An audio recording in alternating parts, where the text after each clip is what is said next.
Alrighty. Can you tell me your name? My name's Shoshanna. Uh-huh. And is that your real name or your cosplay name, or? That's my real name. Okay. And where are you from, Shoshanna? I'm from Vermont. From Vermont? Wow, you've traveled quite a ways to come to Atlanta, Georgia. Oh yeah. And can you tell me a little bit about your costume and why you chose it? Okay, well, I am a Skyrim Mage. And I'm what some people would call a squishy mage because I don't wear any kind of armor at all. So we're hence squishy. If someone were to try to hit us with a sword, there's nothing really there to stop it. So my character relies just pretty much exclusively on magic for offense and defense. That sounds tricky. Do you ever bring any followers with you to be meat shields? I tried it on a few occasions and it was a lot of fun having like another person kind of running through the game and traveling with them. But I found that I had a tendency of hitting my follower too much with spells. Because I always like kind of a shotgun approach. And I learned very quickly that if you hit your follower, they will turn around and attack you. Not good. Not good. But yeah, sometimes I still play with a follower, but I have to be very careful to use like more missile type spells. You know, so I don't hit for a person. Okay. And what would you say is your favorite part of your costume? My favorite part? I would say it would be the hood. It would be this part here.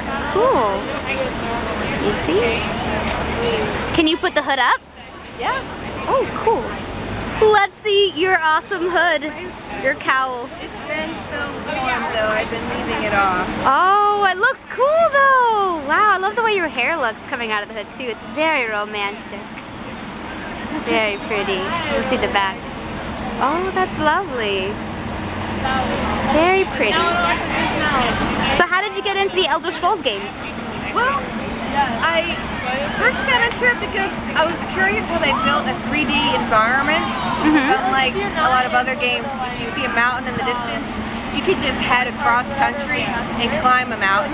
9 times out of 10, there are places that you can't really go. But I wanted to play with it because I was curious how they built a 3D world that was so non-game-like. You know, it was almost quasi-virtual reality.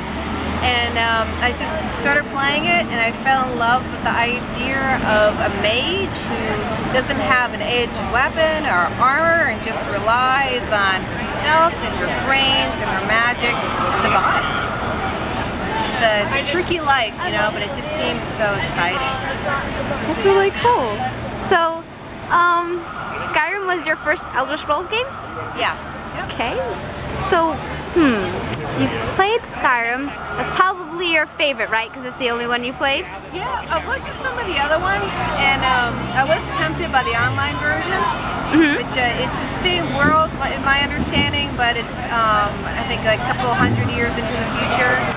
The online game is actually in the past, and it's 2000. It's from it's like 2,000 years in the past. It takes place before Tiber Septim. You know, Talos conquered and founded his empire. So it's much earlier. Yeah, it sounds like a great game, but I haven't gotten into it yet. Well, you ought to. It's a great game. A little bit different from the single player games like Skyrim, but the interface is similar, so the controls I think you'd pick up right away. You ought to check that out. But let's see, so Skyrim, what was the most memorable moment in Skyrim for you? Oh gosh. The way they did the Aurora Borealis in the game. Really? There's places you can go. You can go up into the mountains and there's like this huge ruined city. I've been up there and I would just go up there and look out, and the way they did the shape and the colors of the Aurora Borealis, it was such a, I don't know, it's hard to describe, a magical, pretty embellishment. I mean, it really doesn't add anything to the gameplay or the story. It was just like this environmental kind of poetic thing that really kind of made it go up to like a whole nother level. You know, it was this wonderful touch. So I was enchanted by that, and it really is probably one of the things that kept me playing the game. Because I wanted to see, well, what other things had they really, you know, brought into reality, brought out of our reality to the game. Like you can see the Aurora Borealis, but I was curious if other avenues that they kind of stuck in there would be rather interesting. And there are, like you can be like a leather worker, you can make your own armor, you can make your own weapons. So there's tracks in the game where you can learn like certain skill sets and create your own objects inside the game and name them inside the game. And I thought that was really interesting because you really can kind of personalize your whole experience playing the game. It's just so unique. I haven't seen any other game like it. Do you do a lot of exploring in Skyrim? Oh yeah. I've done more exploring than actual fighting. Me too. Yeah, it's just it's fantastic. Yeah. Well, I'm glad I got the chance to talk to you. I know you've got your, what kind of wand is that? It's called a flow wand. And I got into this, not because of Skyrim, but I ran into some people at a Renaissance fair that had it, and it captivated me. It's based on an old magic trick called the dancing cane, and it's basically a weighted stick with a string. Wow. But through practice and smacking yourself a lot with it, you can use it as a dance prop. Wow, that's really cool. Awesome. Well, thank you for talking with me. Where can we find you on the internet? Me? I'm kind of elusive. That's all right. You can be elusive. I just wanted to, if anyone wanted to check out other pictures of your costumes or something like that, they could find you. But Etsy.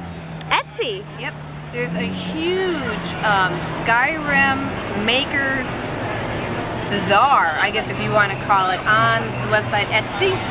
And you can find anything there: leatherwork, armor, clothing, shoes, props. So many people go on Etsy to sell their things. I love to support the arts. So. Oh, me too. Me too. I have a few things, Elder Scrolls memorabilia I've got from Etsy. There's some very creative and talented artists that really love these games, and they make beautiful homages to them. Well, thanks again for talking to me. Enjoy the rest of your convention. Thank you.